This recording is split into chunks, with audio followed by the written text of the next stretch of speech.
Olá, tudo bem? Estamos começando agora mais um programa Pense Nisso. O meu nome é Irineu Martins e eu quero agradecer você por estar aí para nos acompanhar em mais este momento que dedicamos ao estudo da Palavra de Deus, as profecias relacionadas aos acontecimentos finais aos nossos dias. Este canal Pense Nisso, desde o seu princípio, nós estamos analisando um tema.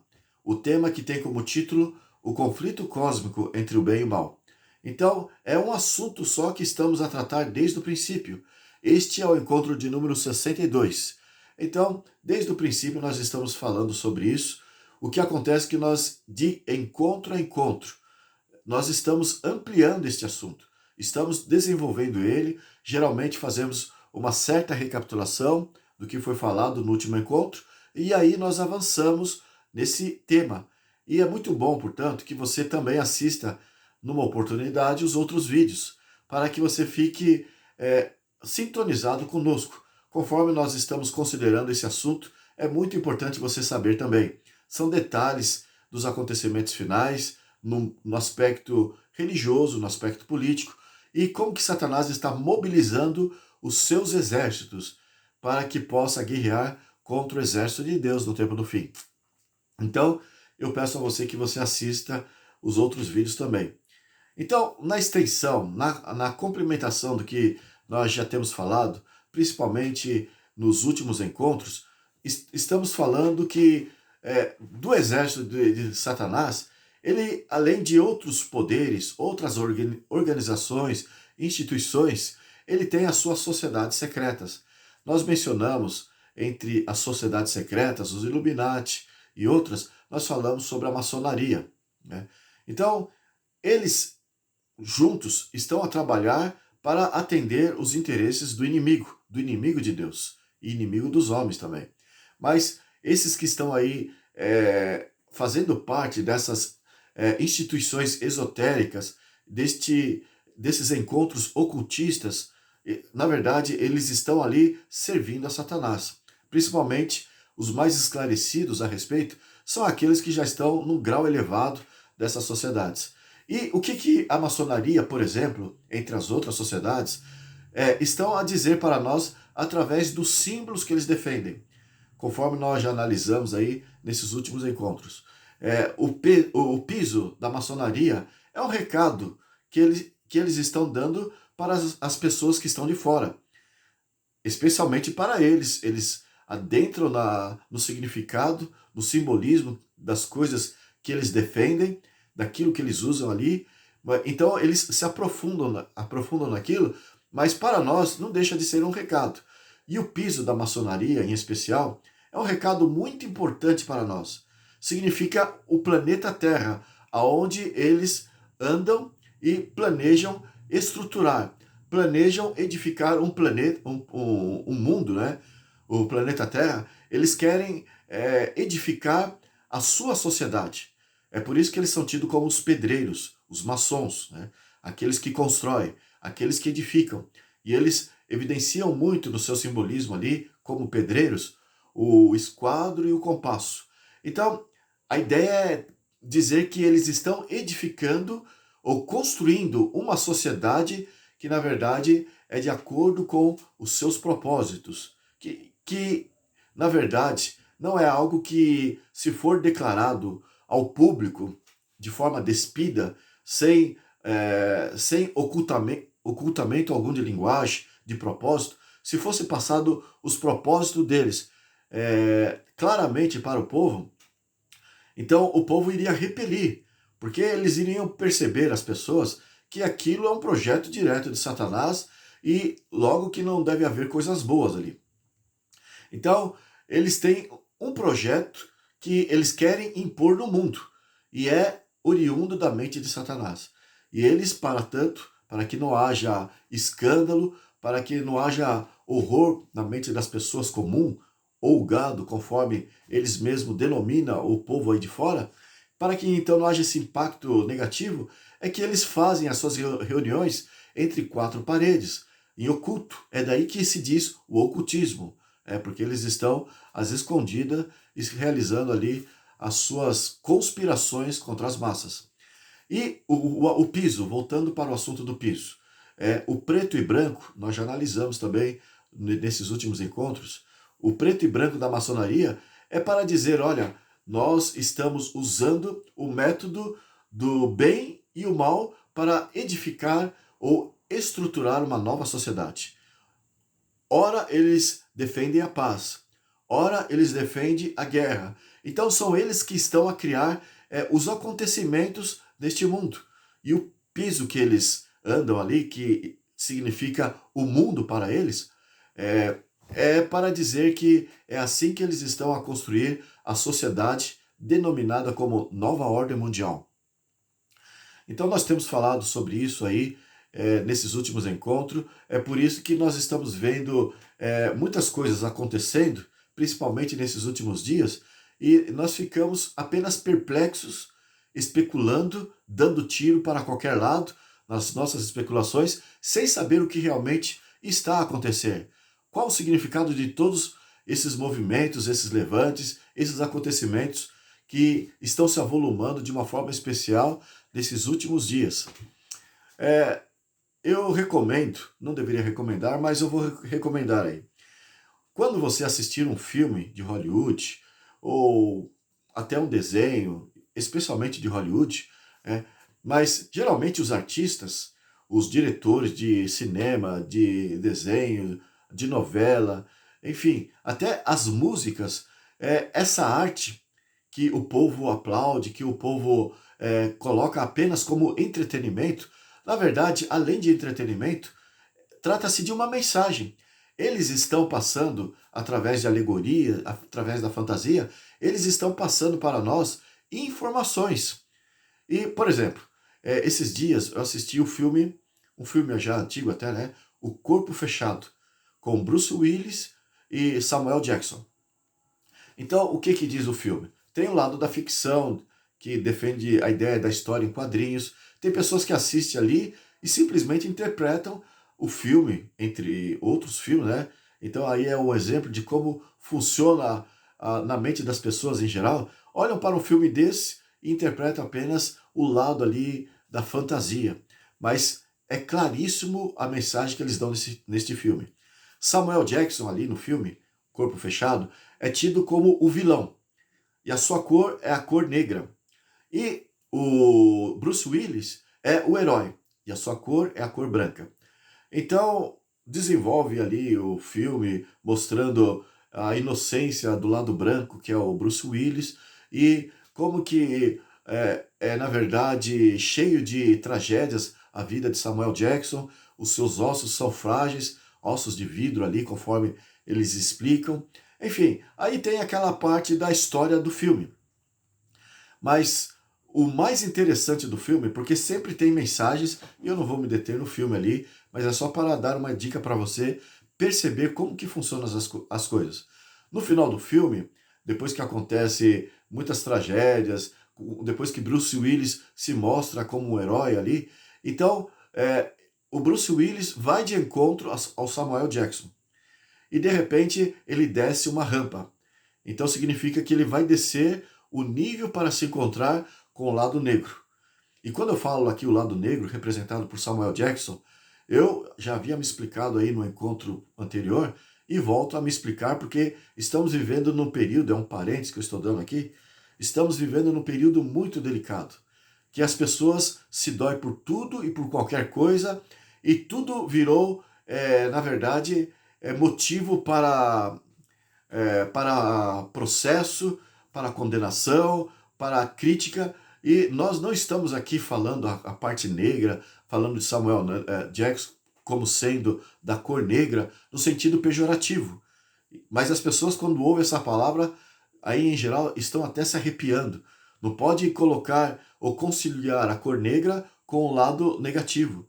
Mas o próprio filme está passando esta mensagem. Por quê?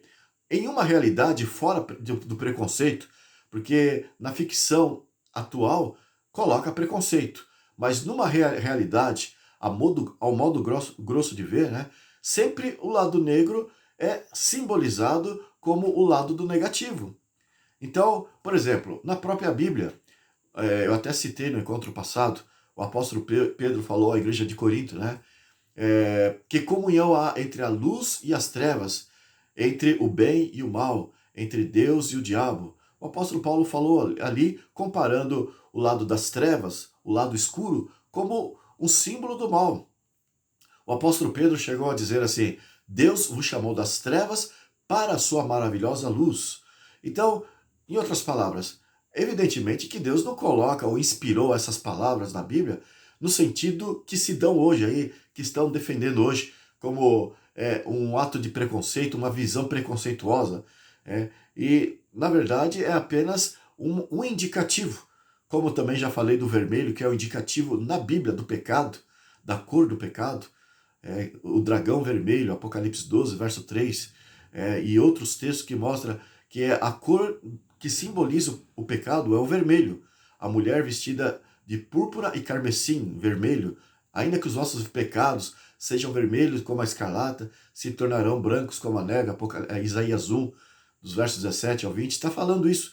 Então, do jeito que eu expliquei que o vermelho na Bíblia simboliza o pecado, simboliza o erro, o mal, também na Bíblia o preto representa o lado negativo, representa o lado o lado que se opõe à luz, que se opõe à verdade.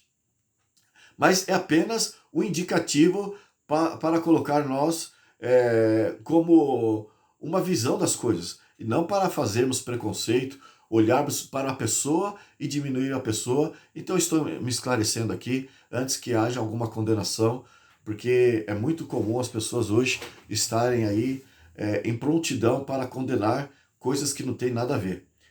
Então, o fato é que Samuel Jackson, representando o mal, ele recebe ali que desceu o nível para se encontrar com ele, o Bruce Willis. Eles dão um aperto de mão maçônico, né? Que se aperta a mão daquela maneira ali nos encontros maçônicos, a irmandade maçônica e as sociedades secretas em si. E de repente, o lado do herói, o lado do bem ali, representado pelo Bruce Willis, é o lado inocente, é o lado que não tem o mal. E ele, então, representando isso, ele é todo inocente no filme. Ele é todo alienado. E quando ele entra ali de encontro com Samuel Jackson, que está sentado e representa o lado negro, depois que eles apertam as mãos, aí sim eles começam a se corresponder.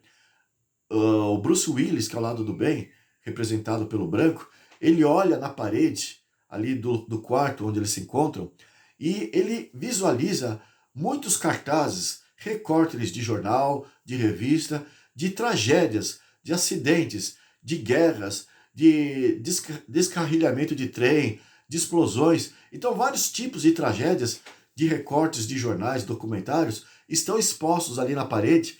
E Bruce Willis agora, ele fica surpreso, né, representando a inocência do branco.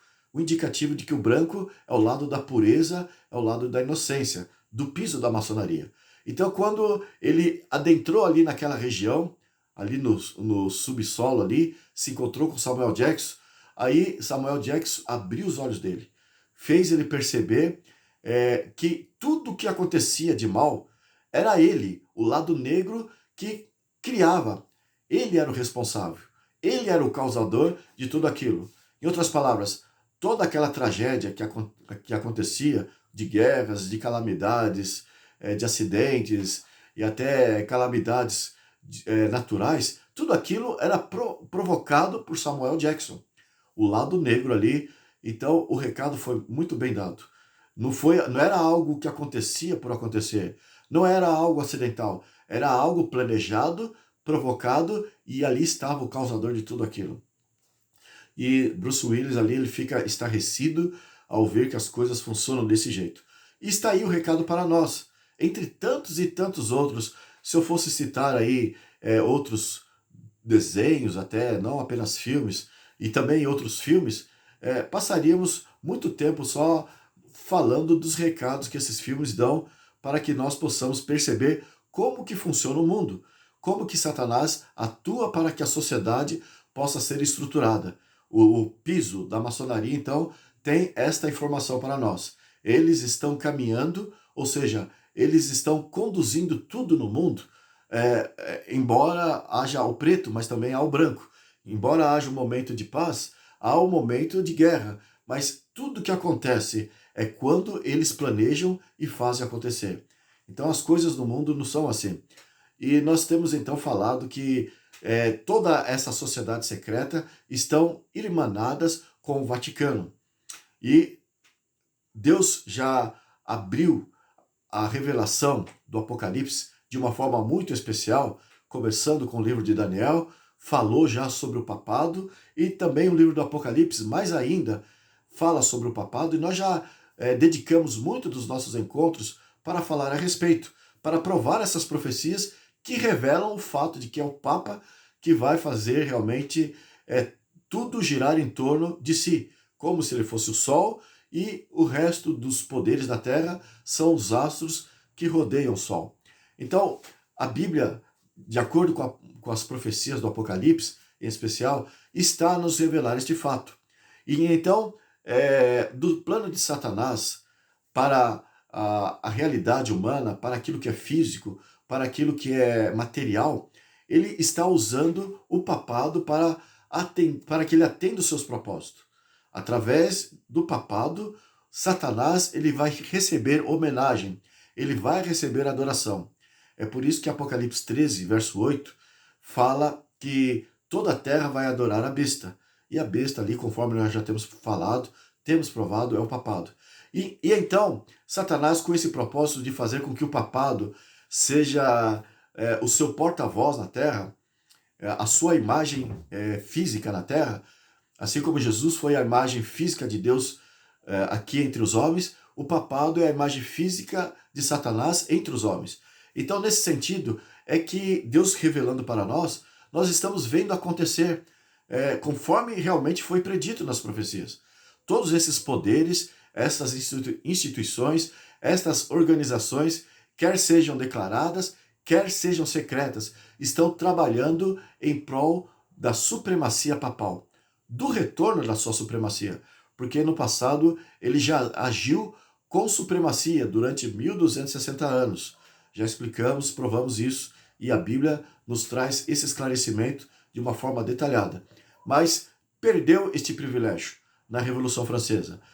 Mas a Bíblia declara que este privilégio de dominar todas as consciências ao redor do mundo voltaria a ser novamente do papado.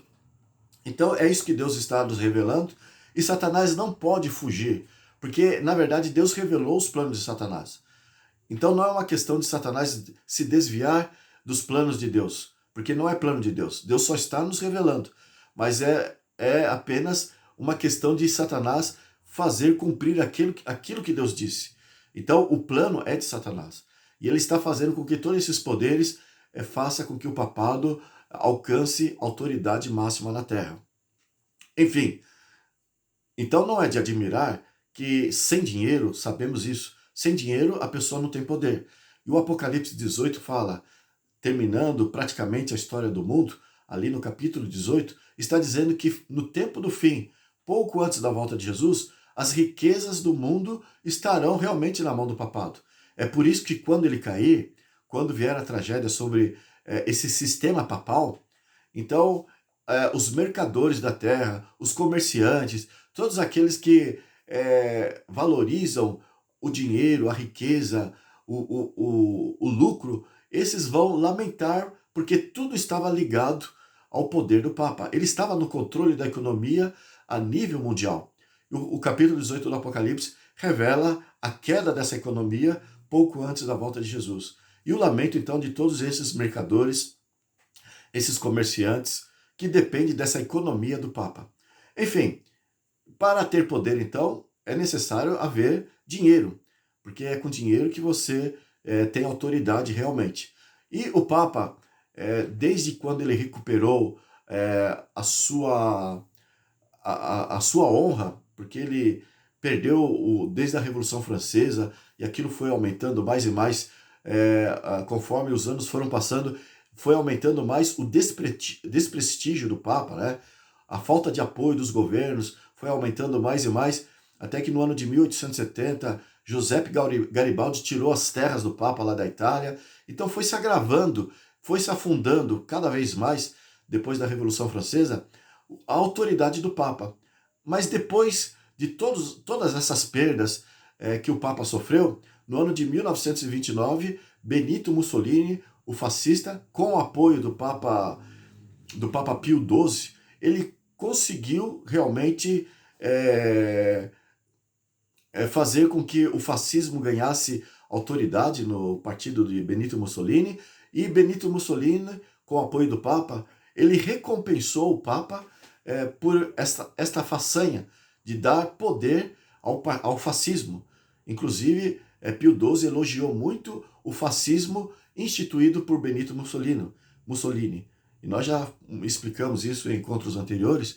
E o motivo do seu elogio, do seu apoio a Benito Mussolini, é que justamente a visão do fascismo, a ideia de unir todos em torno de si, a ideia do fascismo é essa, significa feixe, todos unidos como um feixe. Então, essa ideia do partido de Mussolini, do fascismo, é justamente a ideia que das encíclicas do Papa, eles propõem para o mundo, que todos se unam para que todos possam ser dirigidos pelo Papa. E Mussolini, ele criou essa ideia ali, que na verdade é uma ideia de socialismo, que Hitler colocou essa ideia, fez com que o povo apoiasse os seus propósitos e assim por diante. Quando um estadista consegue mobilizar as massas em torno de si, dos seus propósitos, isso na verdade é um fascismo. Então, Benito Mussolini, ele deu esse nome a esse apoio dos povos em torno de si. E o que eu estou querendo dizer? Estou querendo dizer que a partir daí, em recompensa ao Papa, que na época foi Pio XII, que lhe deu essa força para que ele pudesse crescer nesse partido, ele doou milhões de dólares para o Papa para indenizar as perdas que o Papa teve, principalmente desde 1870, quando ele perdeu as terras da Itália ali para Giuseppe Garibaldi e Anita Garibaldi, brasileira, né, que era a esposa dele. Então, o que nós estamos vendo aí? Os milhões que Benito Mussolini passou para o Papa para indenizar ele, para restituir os bens que ele havia perdido, foi o pontapé inicial para que começasse a crescer novamente o seu prestígio, para que ele começasse a retomar o poder. Ele começou a ter dinheiro e, novamente, como aconteceu na Idade Média, ele começou a se enriquecer. O Vaticano começou a receber dádivas do mundo todo, prestígio das nações, e os fiéis do mundo todo pagando os seus dízimos, enviando as suas ofertas, e, de repente, dos Illuminati, conforme eu havia dito, Adam Weishaupt, ele, para crescer os Illuminati, a sociedade secreta que trabalha com os mais top da Terra, os mais multibilionários da Terra, então, ele havia feito, Adam Weishaupt, acordo com a família Rothschild, que era uma família de banqueiros, especialmente ali do século XIX, cresceu a família ali, bancos na Europa, que a influência dos bancos, do Banco Central, se estendeu aqui para o continente americano. Então foram muito ricos esses banqueiros na história e favoreceu os ideais de Adam Weishaupt, que tinha uma origem origem jesuíta, que foi instruído numa escola jesuíta, e também ele foi instruído ali na maçonaria. Então ele uniu os jesuítas, a maçonaria, criou os Illuminati, e todos eles com o propósito de apoiar o Papa, apoiar o papado. O fato, então, que os Rothschild, sendo os banqueiros que apoiam os Illuminati, se você for pesquisar ali no Google, eu até peço a você que faça a pesquisa. Pesquise ali no Google, na enciclopédia judaica, e você vai ver que lá está declarado que são a família Rothschild, né, os banqueiros do século XIX, eles que são os guardiões do tesouro do Vaticano. Então eles foram acumulando tanto dinheiro ao longo da história, principalmente depois de 1929, com a dádiva de Mussolini ali, para Pio XII, a partir daí, então, eles acumularam tanto dinheiro e essa família que está ligada aos Illuminati, os Rothschild, é que são os guardiões do tesouro do Vaticano. Pesquise isso no Google, né? Na enciclopédia judaica você vai encontrar essa informação.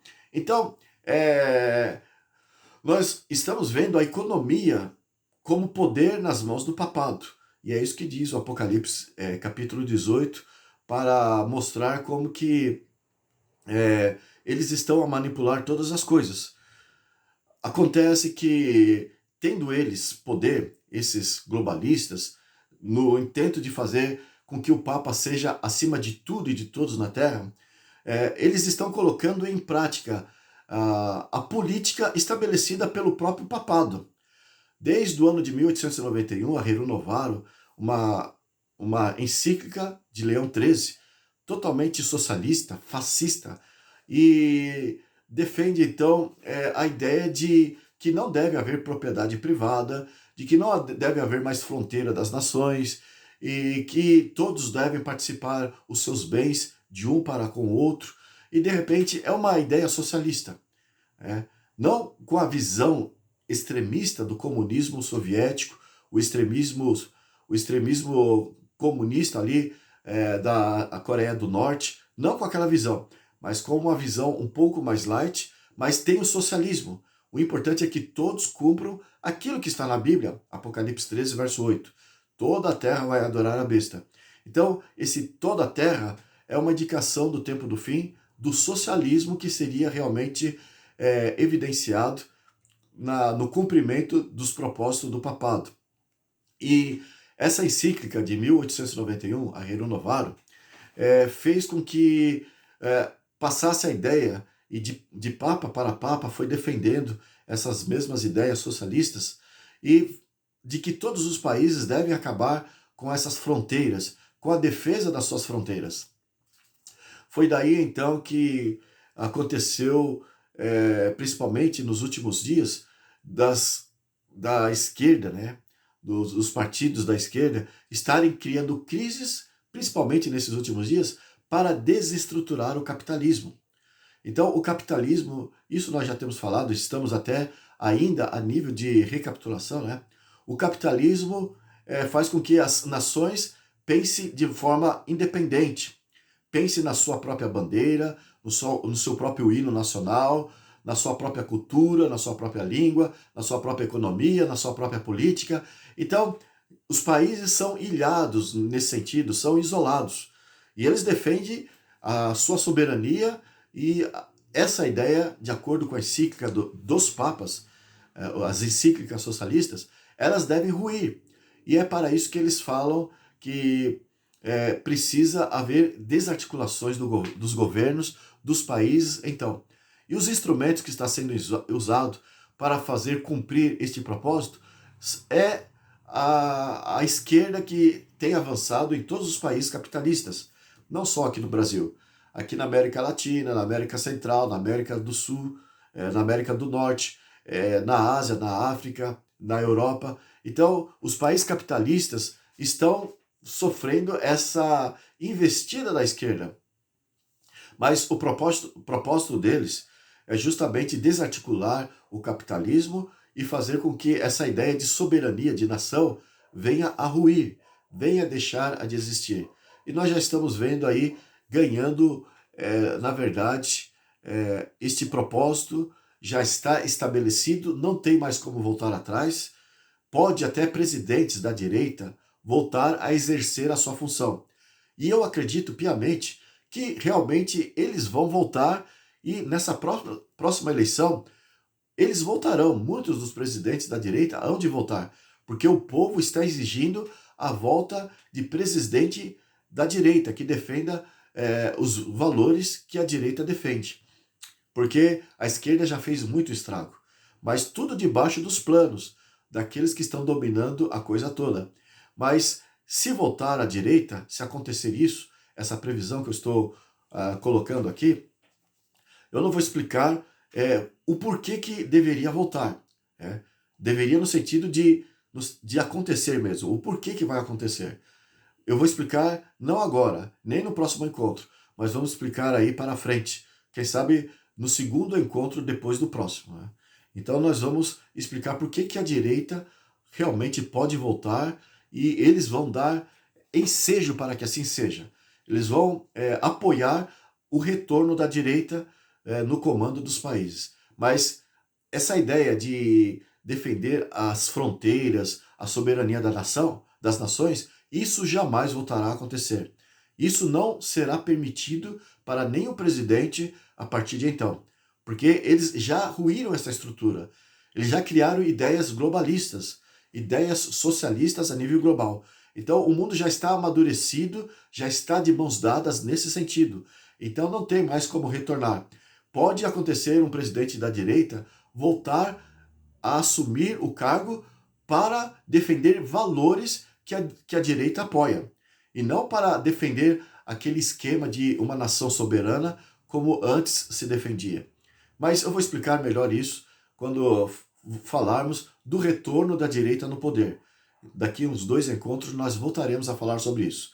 Mas o importante é a ideia da esquerda hoje, ainda atuante, quebrando as economias dos países para atender as propostas socialistas, fascistas das encíclicas dos papas, desde de 1891, a Rerum Novarum, até o Papa atual, o Papa Francisco. Então, eles estão trabalhando como instrumentos desses globalistas para fazer acontecer o propósito do Papa. Presidentes corruptos que não têm o menor interesse de que a nação prospere financeiramente, de que a nação cresça. Então, quanto mais o presidente tiver esse tipo de comportamento, para os dominadores da nova ordem mundial, para eles é melhor, porque assim o país é corroído com mais rapidez. Quanto mais há desvio de verbas, há políticas erradas, quanto mais há desestruturação no país, para eles isso empobrece o país e as pessoas, no plano deles de nivelar todas as nações, as pessoas devem estar no estado de pobreza. E eu já tenho explicado por que isso, né? É para que, através da pobreza, as pessoas dependam da ração que eles vão dar para as pessoas. E esse controle será feito através da CBDC, a moeda digital do Banco Central. O Banco Central que é espalhado em todos os países do mundo, que controla a economia a nível global, que está ligado ao FMI, ao Banco Mundial, ao BID, e o Banco Central, na verdade, é esse sistema nervoso econômico ao redor do mundo, e é através desse sistema financeiro, o Banco Central, é que eles vão estabelecer essa moeda, que a moeda em si já existe, a moeda digital. E também nós temos hoje, já é uma realidade, já faz até alguns anos, é uma realidade a identidade digital, que tem informações ali a respeito de cada indivíduo, conforme uma identidade antiga já não tinha, uma identidade de papel, só tinha ali alguns detalhes identificando a pessoa, mas agora a identidade digital traz o currículo da pessoa, traz o comportamento da pessoa e muitos detalhes a respeito da pessoa é colocado nessa identidade digital. Então o plano dos globalistas, com a moeda do Banco Central, a CBDC, a nível global, é ampliar as informações nessa identidade digital, e essa moeda digital do Banco Central vai trabalhar unida com a identidade digital. Então é a partir dessa união, identidade digital e a moeda digital, que vai existir a CBDC.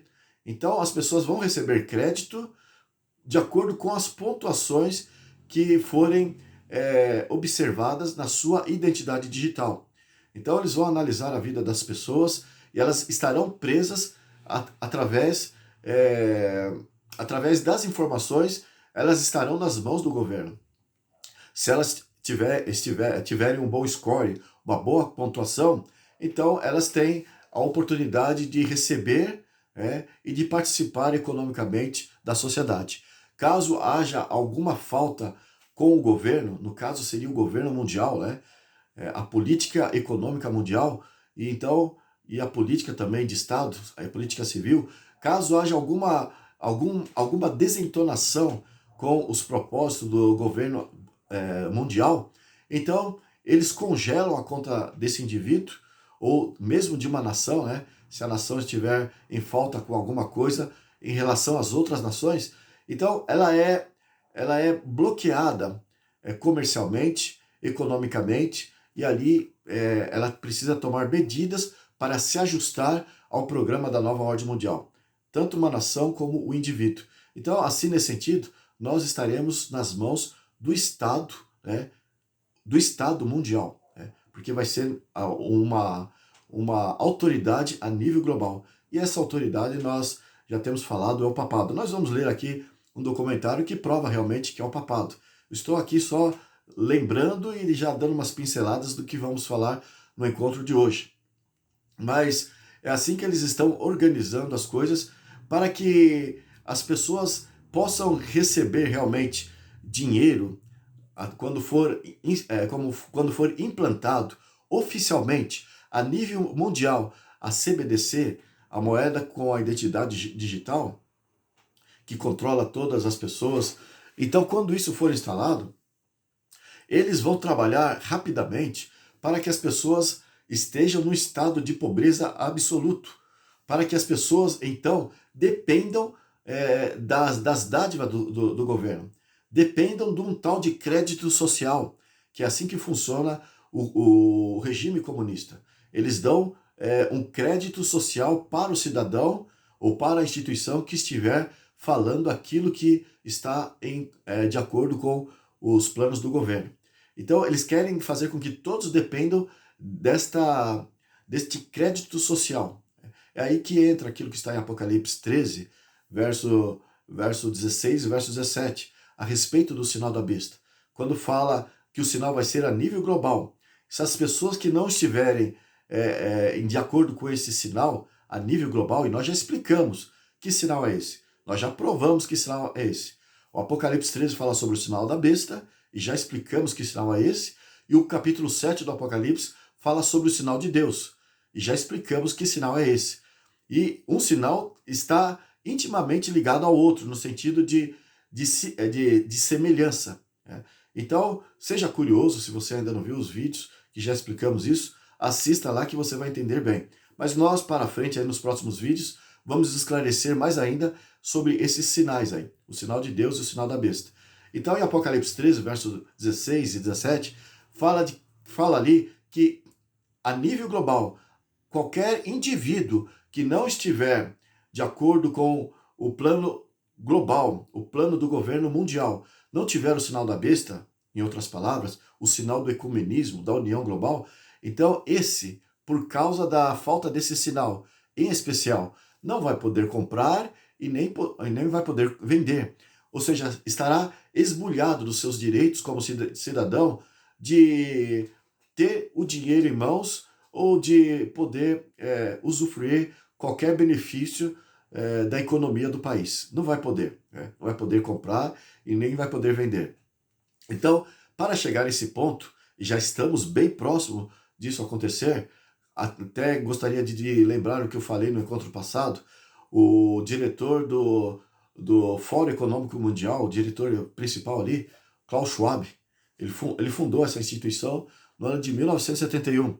Então ele é o principal mentor ali, e a esse Fórum Econômico Mundial foi delegado pelos presidentes do mundo todo, que é a instituição encarregada de planejar a economia de um país e a economia do mundo.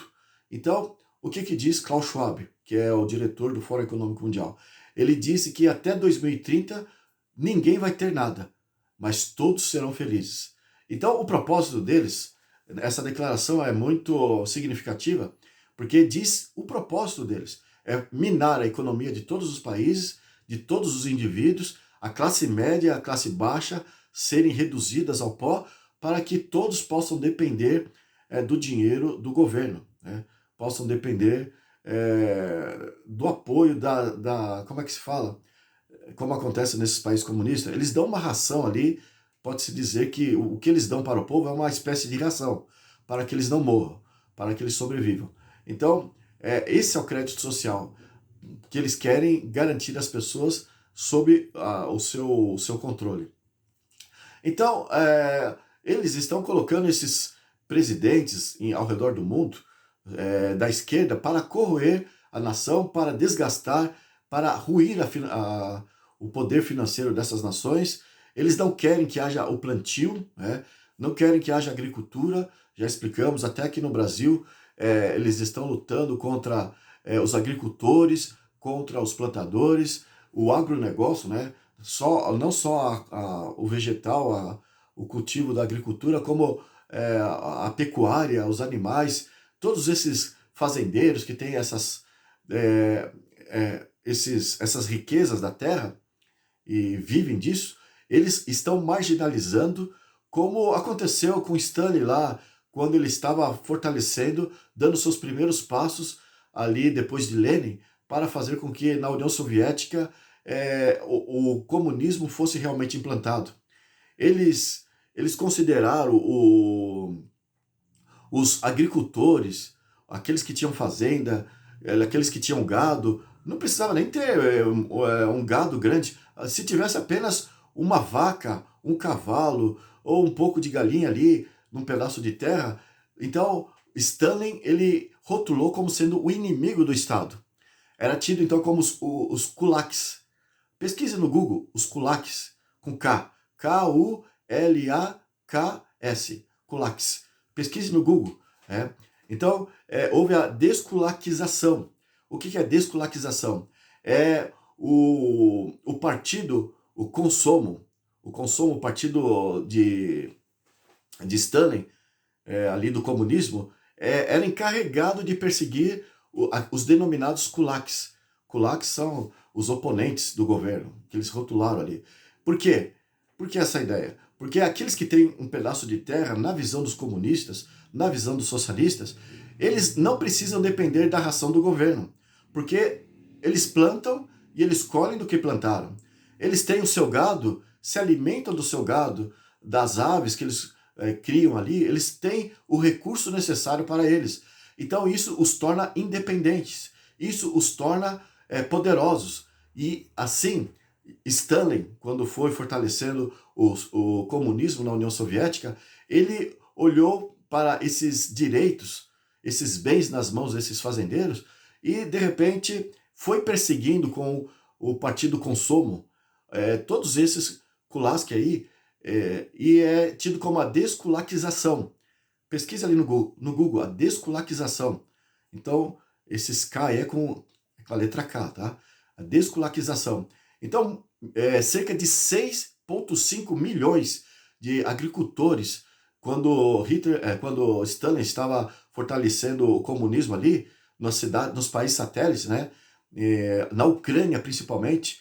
A Ucrânia naquele tempo era tido como o celeiro da Ásia, a terra muito produtiva. Então os fazendeiros foram mortos, ali a maioria da Ucrânia, também até o Cazaquistão, da Estônia, da Lituânia, da Letônia, da Polônia e todos esses países satélites ali fora da Rússia, todos eles foram perseguidos. A desculaquização foi algo grave. Então, se você pesquisar, você vai encontrar essa cifra enorme de pessoas que morreram. 6,5 milhões de fazendeiros. Tudo porque eles foram marginalizados. Eles foram tidos por Stalin como sendo inimigos do sistema, do comunismo, do controle deles. Porque eles não precisariam depender da ração que o governo queria dar para a sociedade. Então, nesse programa de coletivização da sociedade, eles olharam para os fazendeiros, para os plantadores, os agricultores e proibiram o plantio e proibiram a atuação deles e desencorajou. Muitos deles foram levados para o campo de concentração, para o Alasca, para a Sibéria. Milhares morreram nesses campos de concentração. Outros foram fuzilados, outros foram levados para trabalhos forçados, sem dizer outros inimigos políticos ali que Stalin encontrava pelo caminho quando ele estava impondo o comunismo ali na União Soviética. E você percebe aqui no Brasil, por exemplo, e nesses países que têm o socialismo implantado aí através da esquerda, eles trabalham com o movimento sem terra. A ideia é justamente esse, é tomar o gado, né, é tomar a agricultura, é desencorajar o plantio, é para que falte comida. Lá na Europa, os chefes de Estado, Emmanuel Macron da França, o líder da Alemanha, eu nem sei se é Angela Merkel ainda, acho que já não é mais, eu estou desinformado, desatualizado, mas de todos os países da Europa ali, de acordo com o programa da União Europeia, eles têm que tomar as fazendas produtivas. Então, eles estão desapropriando dos seus donos as fazendas para que não haja plantio. E é isso que eu expliquei ali no encontro passado, né? Para que haja... E eles dizem que isso é para evitar o uso de fertilizantes no plantio, porque isso polui o ar e mata os seres humanos. Então, para evitar que se polua a terra, se polua o meio ambiente, eles estão tomando as fazendas e proibindo que haja plantio. E tudo isso é um programa para que as pessoas fiquem com fome, fiquem desempregadas, fiquem sem os poderes nas mãos. E aqui no Brasil eu estava citando do Sem Terra, né, que se apropria de tudo. O governo apoia isso. Não é para dar terra para as pessoas, mas é para tirar o poder dos fazendeiros, da criação do gado e também o poder dos fazendeiros para não plantar mais. Tratores estão sendo levados, tratores grandes, máquinas grandes de plantio estão sendo, de colheitadeira, né? Estão sendo tomados ali. Em alguns casos aí você encontra acontecendo isso aqui no Brasil, na América Latina, nos Estados Unidos. Bill Gates está tomando a providência, no caso, de comprar todas as grandes fazendas para evitar, então, que haja pessoas com poderes nas mãos, para evitar que haja comida na panela do povo. Então eles querem fazer com que a sociedade fique à míngua financeiramente, economicamente, e de repente, assim, eles colocam o CBDC e, conforme Klaus Schwab disse, até 2030 o mundo vai ter que estar maduro nesse sentido. As pessoas não terão nada, mas serão felizes, de acordo com a visão desse socialista aí, globalista, e é isso que está acontecendo no mundo. Com respeito à volta da direita, eu já disse aí, dos presidentes que defendem os ideais da direita, mas jamais voltará a defender conforme antes se defendia. Uma fronteira de nação, uma fronteira de um país. Enfim, o fato é que o Papa Francisco, seguindo essa agenda socialista ali, desde 1891, tem defendido, e os outros papas do passado também, têm defendido a mesma ideia. Os temas que eles têm abordado, que ele aborda e os outros papas têm abordado desde então, temas sobre, por exemplo, o meio ambiente. Em outras palavras, nada de individualismo, a solidariedade, nada de sectarismo, de separação, a subsidiariedade, ou seja, todos devem estar em acordo comum, né? Todos devem participar no mesmo projeto. A ideia da propriedade, do direito de propriedade individual, eles estão trabalhando para que não seja assim. A propriedade privada, de acordo com o programa deles, não é um caso de interesse pessoal, mas a propriedade privada é para atender o interesse de todas as pessoas, pertence à humanidade. Então está sendo colocado por lei, de acordo com o propósito do Papa e Satanás por trás aí para fazer a globalização, né? Então eles estão colocando por lei que a propriedade é para servir as pessoas, é um bem comum para servir as pessoas, desde que haja necessidade. Eu tenho aqui marcado, do Bento XVI, lá da encíclica que ele elaborou no ano 2009, Caritas in Veritate, ou seja, o amor na verdade, ou a caridade na verdade. Então, no parágrafo 67, eu vou ler aqui para você. Ele diz assim: para gerir a economia global, reanimar as economias atingidas pela crise, para evitar qualquer deterioração da crise atual, vai somando os tópicos que ele levanta. E os maiores desequilíbrios que eles resultam, para trazer a integridade e o oportuno desarmamento, segurança alimentar e paz, para garantir a proteção do ambiente e regular a migração, para tudo isso, há necessidade urgente de uma verdadeira autoridade política mundial. Então veja, para reger todas as facetas da Terra, ele disse que precisa urgentemente haver uma autoridade política a nível global. Bem, vamos continuar assim. Aqui vamos ver o que ele quer dizer com isso. Como o meu antecessor abençoado, João 23 foi o Papa que deu início ao Concílio Vaticano II, na década de 60. E deu seguimento a ele o Papa Paulo VI, né? Mas ele lembra aqui João 23. Ele disse assim, como o meu antecessor abençoado, João 23, indicou alguns anos atrás, olha o que ele diz, tal autoridade precisaria ser regulamentada por lei, para observar consistentemente os princípios de subsidiariedade e solidariedade para procurar estabelecer o bem comum. A frase repetida por eles é essa, o bem comum. Ou seja, aquilo que é teu é de todos.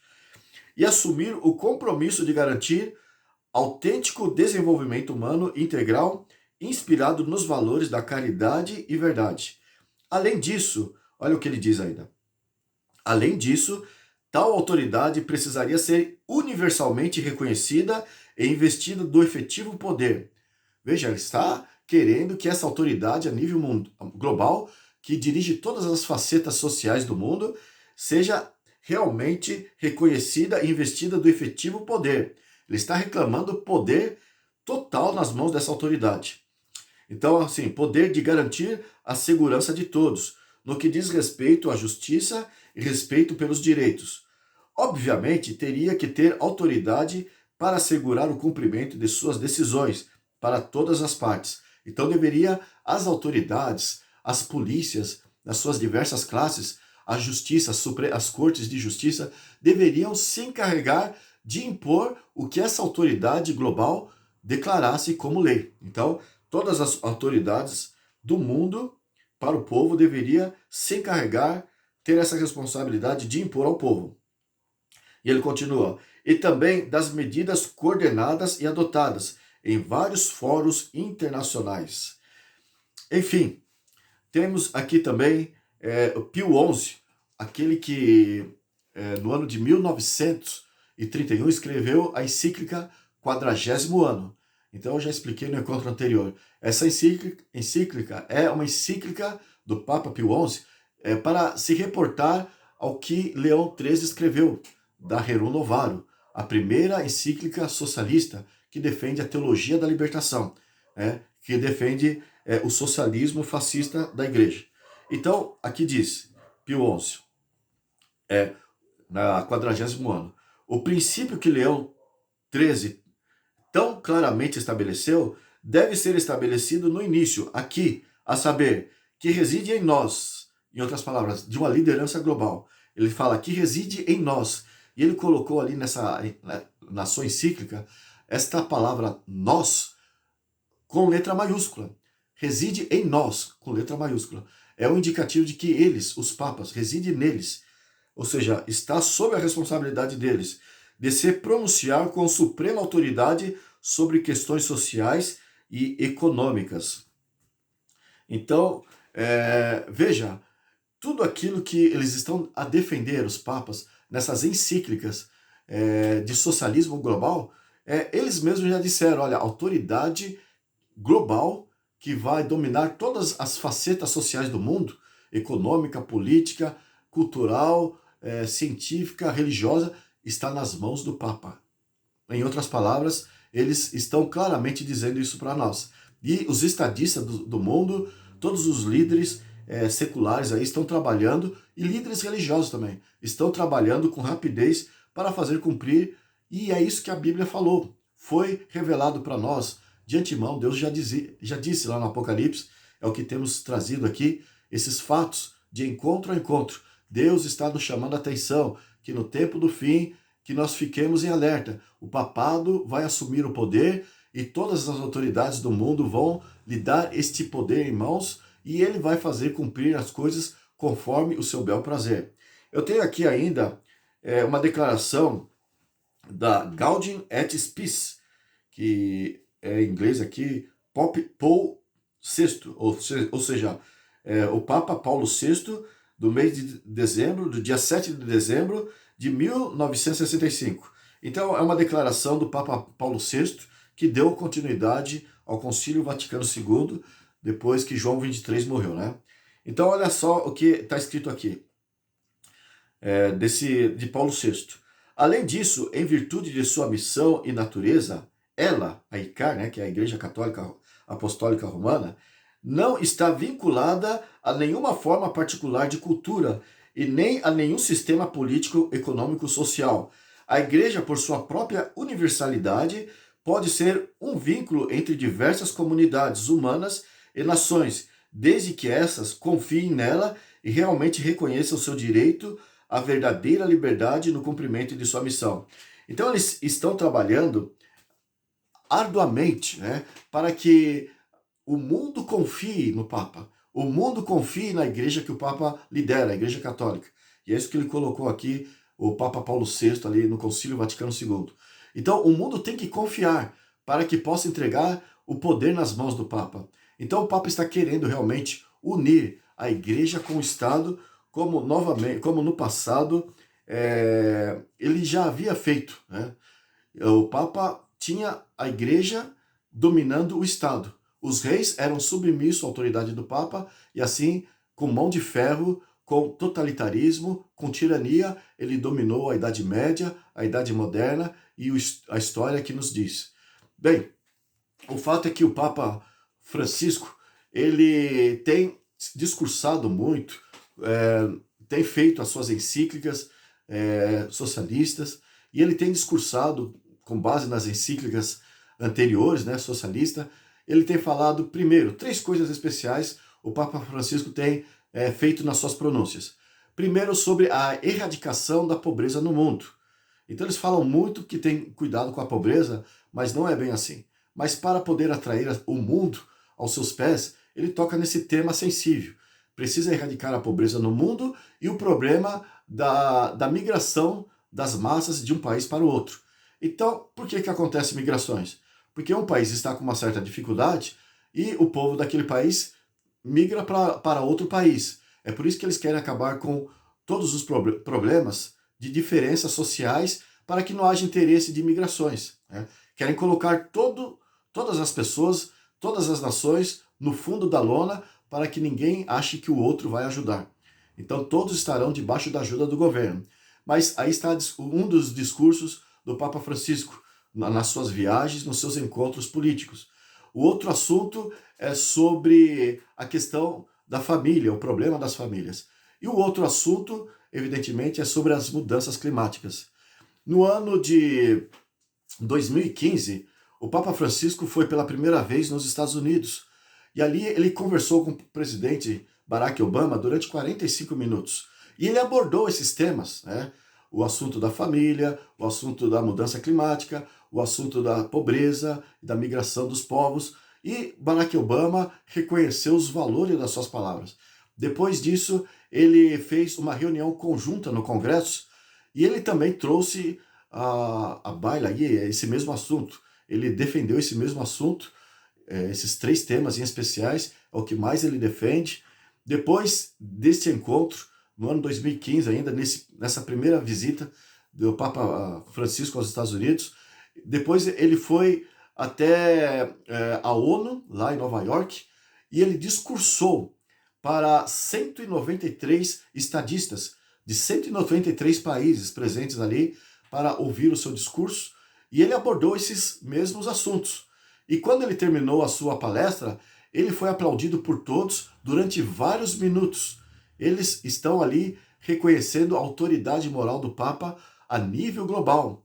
Daí, depois desse encontro, ele foi até o estado da Pensilvânia, lá na cidade da Filadélfia, e ele fez uma missa em praça pública, onde milhares de pessoas compareceram, e ele, entre essas milhares, havia milhares de religiosos do mundo todo, não só do cristianismo, mas do Extremo Oriente, do Oriente Médio, foram ali prestigiar o discurso do Papa Francisco. E depois ainda ele foi até a sala da Constituição ali, lá na Filadélfia, porque foi nessa sala que os pais da nação norte-americana assinaram as declarações da liberdade da nação. E no ano de 1776, foi ali, naquela sala, que eles assinaram a Declaração da Independência. No ano de 1887, assinaram a Constituição dos Estados Unidos, que defendia também a liberdade. A Declaração da Independência, a Constituição defendia a liberdade. E para reforçar o assunto da liberdade, no ano de 1891, ali naquele mesmo local, eles assinaram a Ata de Direito. Então, documentos que fizeram com que a nação norte-americana defendesse para o mundo ideias de liberdade. O Papa foi ali e ele fez o seu discurso, foi reconhecido, foi aplaudido, e na verdade ele não apoia nada daquilo. Ele não aceita nada daquilo porque o Papa é anti a liberdade do indivíduo. Ele é anti a liberdade de consciência. A Idade Média que o diga. E o Papa tem uma cláusula desde 1870 que diz que o Papa Pio IX declarou isso, né? Que o Papa não muda, o Papa não erra. Então, para eles, tudo que o Papa fala procede de Deus. Então, se no passado eles foram contra a liberdade de expressão, a liberdade de consciência das pessoas, então o Papa, ali nesses discursos nos Estados Unidos, mesmo debaixo de aplausos, de homenagens, de holofotes, de todos os americanos que defendem a liberdade, o Papa estava ali falando e ele é contra a liberdade. Enfim, o fato é que no ano de 2009, no ano 2015, o Papa Francisco ele fez a sua famosa encíclica, a Laudato Si. Agora, recentemente, há uns 2 anos atrás, ou um ano atrás, ele fez um reforço dessa encíclica, a Laudato Deum. Mas é bem curtinha, é 18 páginas apenas, essa última, mas a Laudato Si defende a guarda do domingo, para que todos possam se unir debaixo do assunto do domingo. E, de repente, ele fala da natureza, que temos que fazer esse descanso semanal, descansar no domingo, para que a natureza repouse, para que as fábricas, as indústrias deixem de lançar o CO2, deixem de lançar, em outras palavras, o dióxido de carbono, os poluentes aí que fazem crescer aí os problemas ambientais. Então, o domingo todos têm que tomar como um sinal de que o plano está sendo levado em consideração por todos os estadistas e por todos os indivíduos ao redor do mundo. Então, justamente por isso é que depois dessa encíclica em 2015, todos os estadistas e todos os religiosos começaram a falar, a defender esses interesses da encíclica.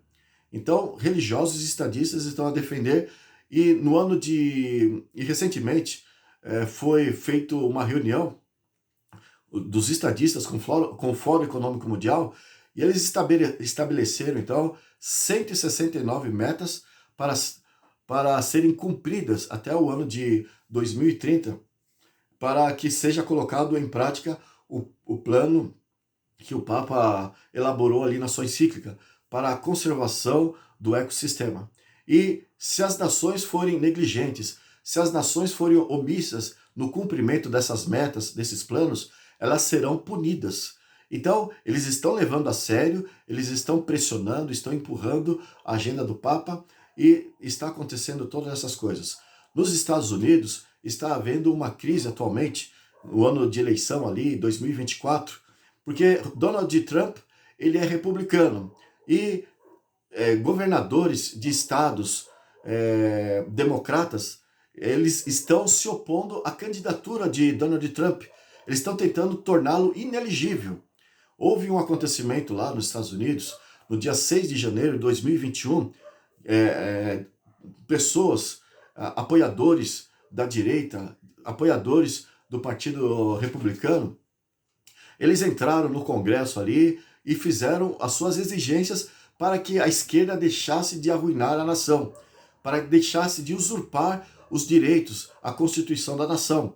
Então, por causa disso, eles estão procurando usar como argumento para que Donald Trump seja inelegível, para que ele não volte a presidir e, de repente, está se criando uma situação ali como está se pensando de uma possível guerra civil para acontecer ali. Nós tivemos um caso parecido recentemente, né? No ano 2023, o ano passado, no dia 8 de janeiro, lá foi no ano 2021, no dia 6 de janeiro. Aqui foi no dia 23, no ano 2023, no dia 8 de janeiro. Entraram ali nas repartições do governo ali em Brasília, o povo da direita, e você conhece a história aí, eu não preciso repetir. Mas o que acontece lá é muito similar aqui, e lá está a ponto de haver uma guerra civil, como aqui também está a ponto de haver uma guerra civil.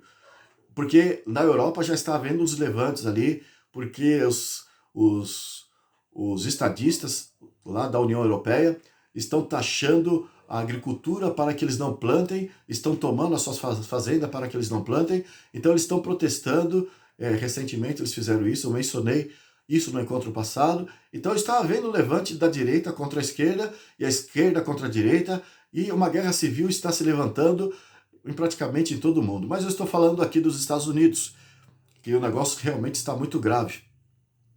Algo similar aconteceu lá ainda na América, no tempo do ano de 1860, porque nesse ano se levantou um movimento da liberdade dos escravos, que estavam sendo usados ali nos estados do sul da América do Norte, pelos poderosos ali, pelos barões. Então, os governadores do norte estavam se opondo à escravatura. E os governadores do sul, que eram liberais, que eram da oposição dos republicanos, eles queriam manter a escravatura. Nessa época, então, se levantou Abraham Lincoln. E eles procuraram também fazer com que Abraham Lincoln não pudesse ser eleito. Eles queriam cancelar a eleição e criaram várias situações alegando que ele estava impossibilitado de ser eleito, mas mesmo assim ele ganhou as eleições. Resultado, houve então uma guerra civil. Abraham Lincoln foi assassinado no ano de 1865, e o resultado é que 34 milhões de americanos morreram nessa guerra civil. E se cogita de algo similar para acontecer ali. Então, lá, recentemente nos Estados Unidos, o governador do Colorado, ele se reuniu com outros governadores democratas anti-republicanos, anti-Donald Trump, do Texas, de Massachusetts, de Illinois, do Arizona, de Nevada, enfim, de vários estados. Eles se reuniram ali e eles estão tramando boicotar o Donald Trump nas urnas. Então o povo está ali na expectativa de que realmente vai haver uma eleição fraudulenta. Eles estão dizendo que não existe mais democracia. É muito parecido, eu digo, o que aconteceu lá, está acontecendo lá nos Estados Unidos, é algo que está acontecendo aqui no Brasil, é algo que está acontecendo lá na Europa, ali na Argentina também, esses levantes, esses movimentos. Então, e assim, muitos especialistas estão numa perspectiva que eles denominam como uma perspectiva de cisne negro. O que é o cisne negro? Eu já falei aí num encontro passado.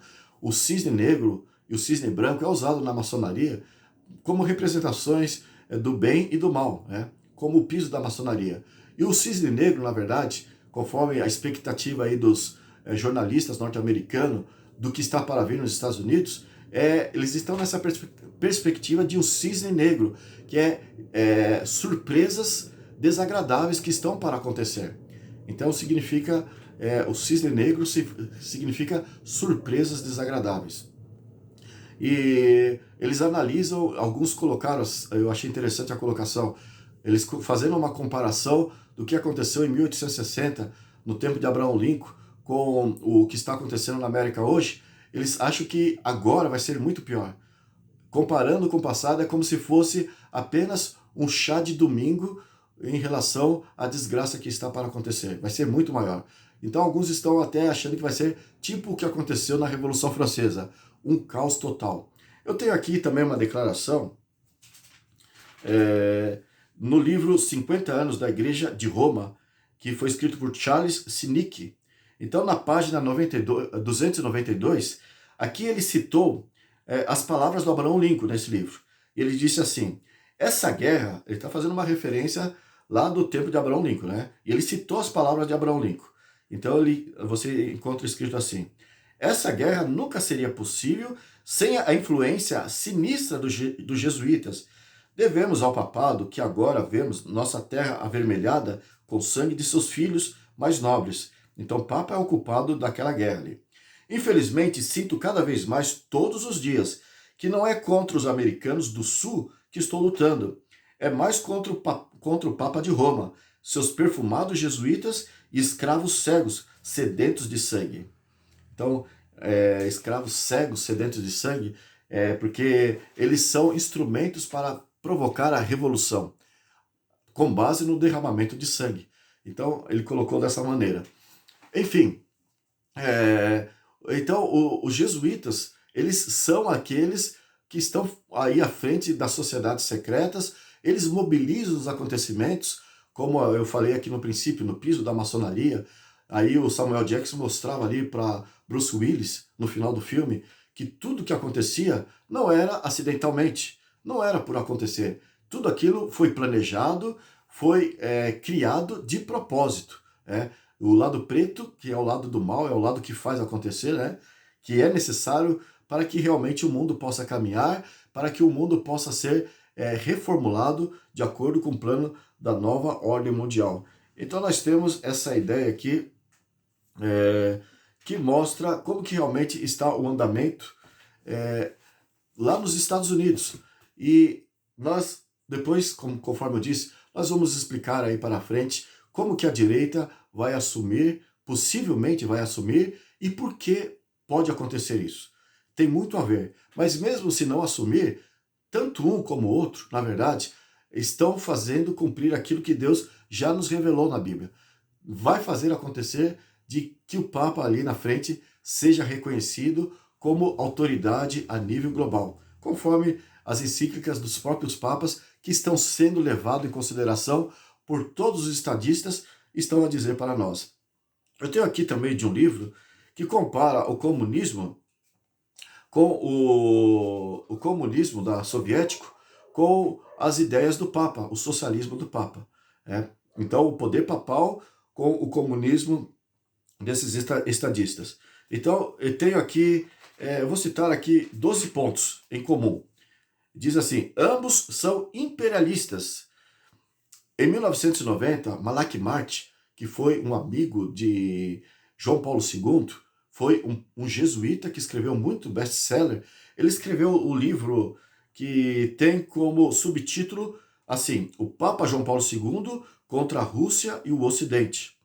Então, Malak Mart, ele era um católico, devoto, conservador, pró-capitalista e anticomunista, assim como João Paulo II, assim como o Papa Francisco, assim como o Papa Pio XII foi lá com Mussolini. Na verdade, Hitler foi contra o comunismo, Mussolini foi contra o comunismo, o Papa da época foi contra o comunismo, porque o comunismo não dá as portas para a igreja. É o lado ferrenho que impede a religião. E o Papa, então, não tem vez. Então é por isso que eles lutaram para a queda do comunismo. Então aqui está Malak Mart, que na verdade, foi um aliado do Papa João Paulo II. Então no subtítulo eu repito, o Papa João Paulo II contra a Rússia e o Ocidente. Olha o que ele escreveu ali. Pelo controle da nova ordem mundial,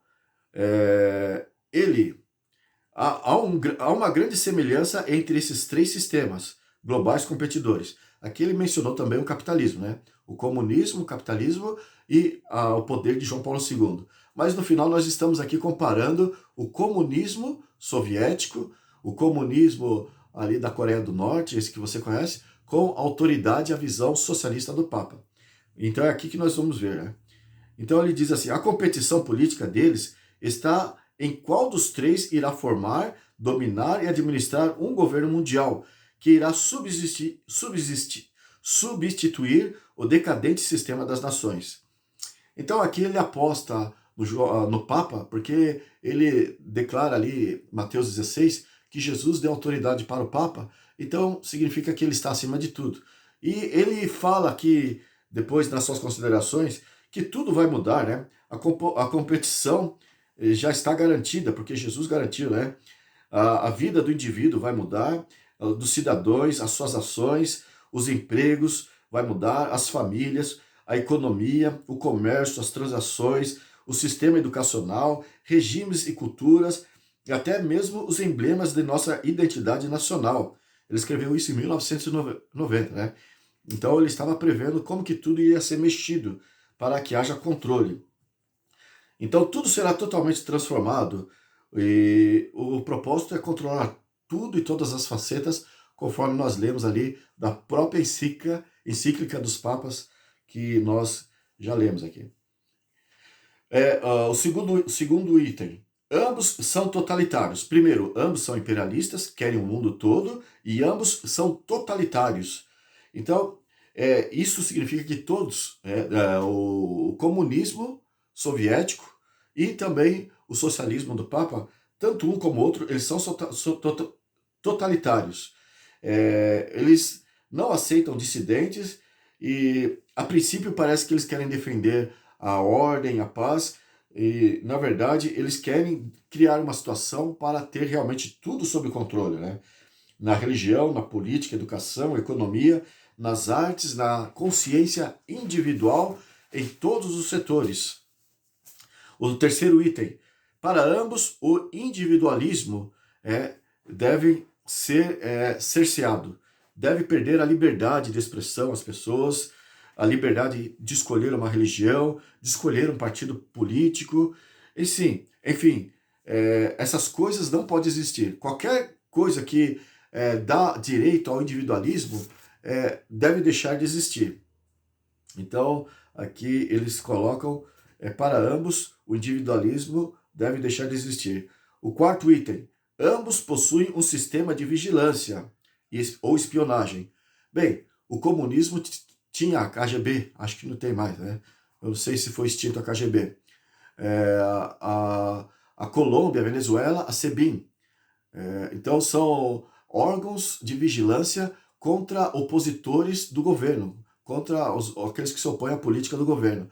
E temos aqui na Igreja Católica, igualmente, eles têm a Opus Dei, que é o trabalho de Deus, e os jesuítas. Então são sociedades da Igreja Católica, do Vaticano, que estão espalhados pelo mundo, assim como o comunismo tem a KGB e tem a SEBIN aí desses países comunistas aqui da América Latina, tem então a Opus Dei e os jesuítas.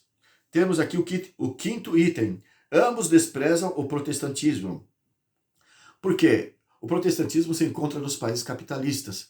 E então, com base na ideia capitalista, o protestantismo defende o direito de escolha, o direito de ir à religião que quiser, de frequentar a própria religião, o direito de escolher o seu partido político, enfim, todo e qualquer tipo de direito num país capitalista, onde existe o protestantismo, eles aprenderam a exercer esse direito.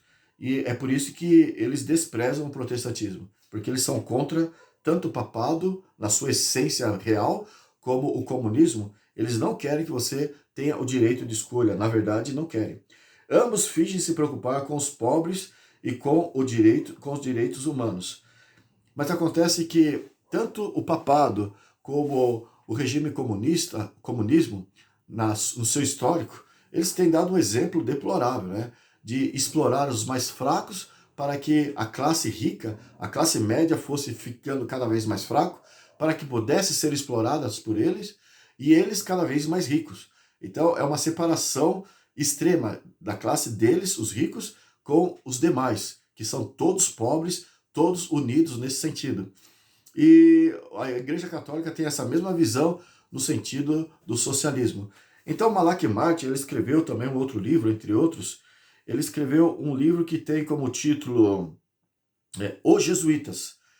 E é muito famoso, foi um best-seller. E ele, na página 139, 140, ele escreveu assim: eles vivem em casas que foram desapropriadas. Ele está falando dos comunistas aqui da América Latina, né? Lá na Nicarágua em especial.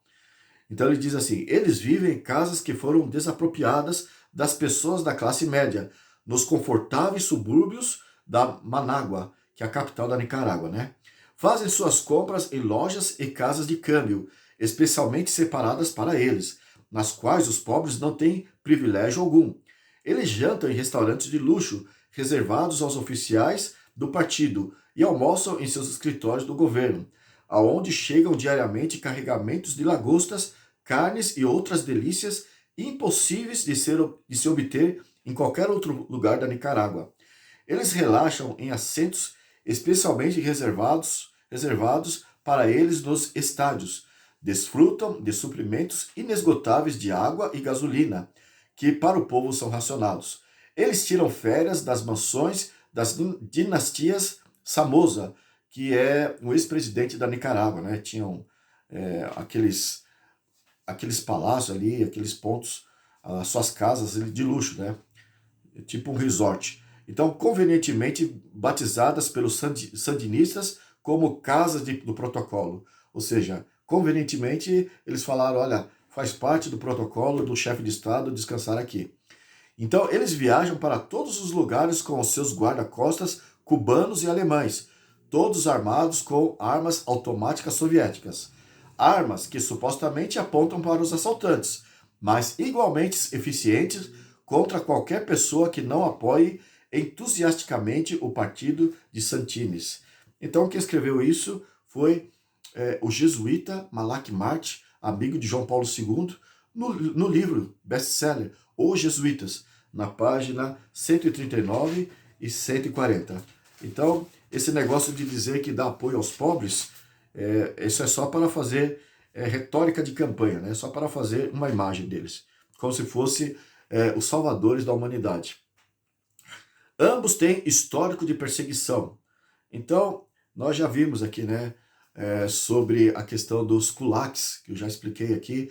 Pedi para você investigar ali no Google quem são os kulaks, a deskulakização, o que significa isso, como eles foram aos milhões, cerca de 14 milhões foram exterminados, fora aqueles que foram mortos por doenças, abandonados a morrer de fome e assim por diante. E temos então esse histórico de perseguição da Igreja Católica também, não só dos comunistas, quando Stalin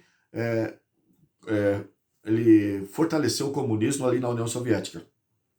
Mas o histórico do papado foi de derramamento de sangue. Daniel 7, verso 25, fala, perseguirá os santos dos Altíssimos.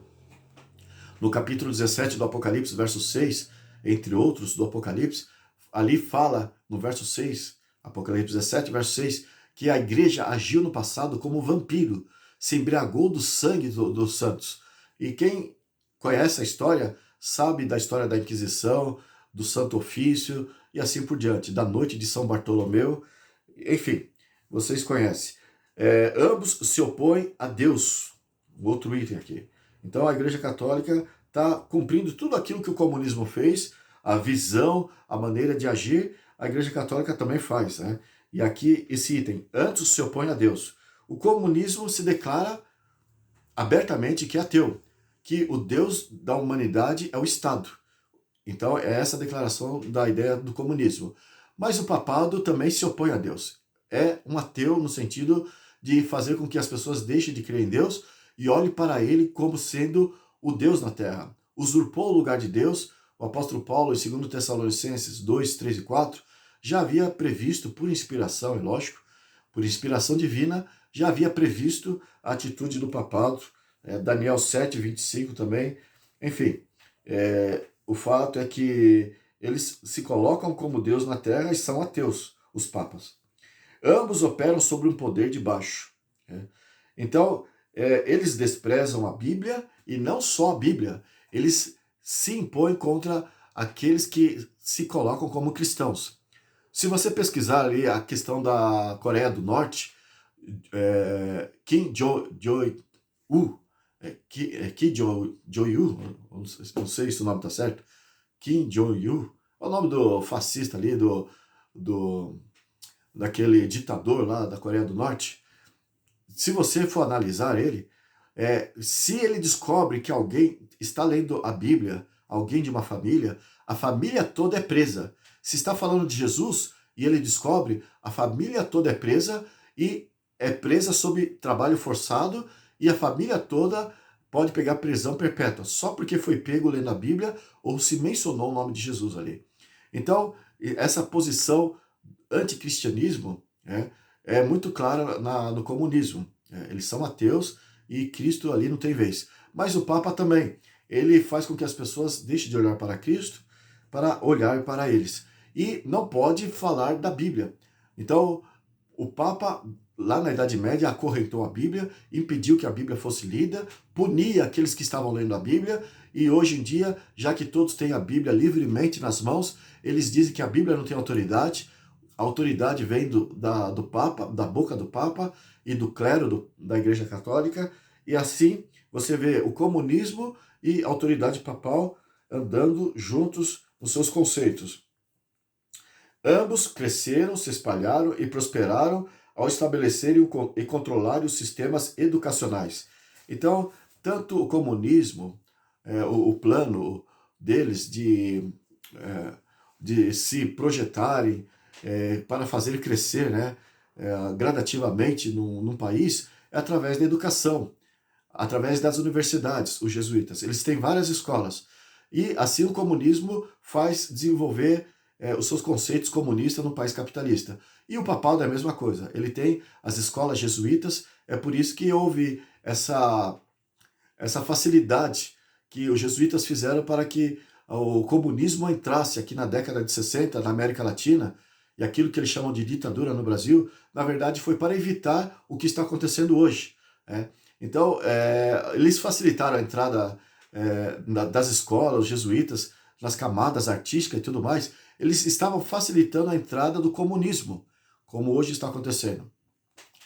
Porque o comunismo entrando, o comunismo é tão parecido com o socialismo do catolicismo, que é fácil, então, ao fragilizar o capitalismo, eles entram com a sua ideia, e é justamente isso que eu tenho dito, né? Eles fragilizam o capitalismo, e já aconteceu isso, e agora já está maduro para entrar com o fascismo, não o comunismo soviético, mas com o fascismo, que é o socialismo da Igreja Católica.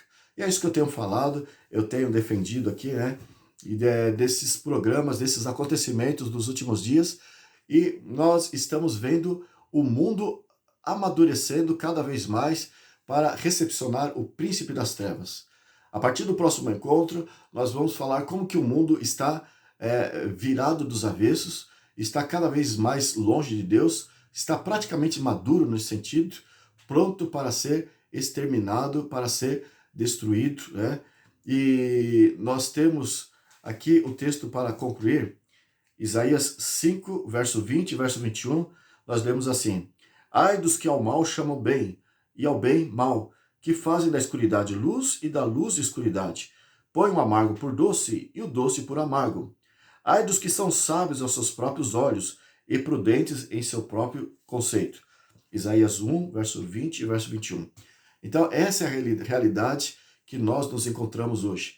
Esse ai esmagador de Deus é para dizer que não só individualmente, mas a sociedade em geral, que chega ao ponto de trocar a verdade pela mentira, trocar a injustiça pela justiça, trocar a justiça pela injustiça, trocar o bem pelo mal.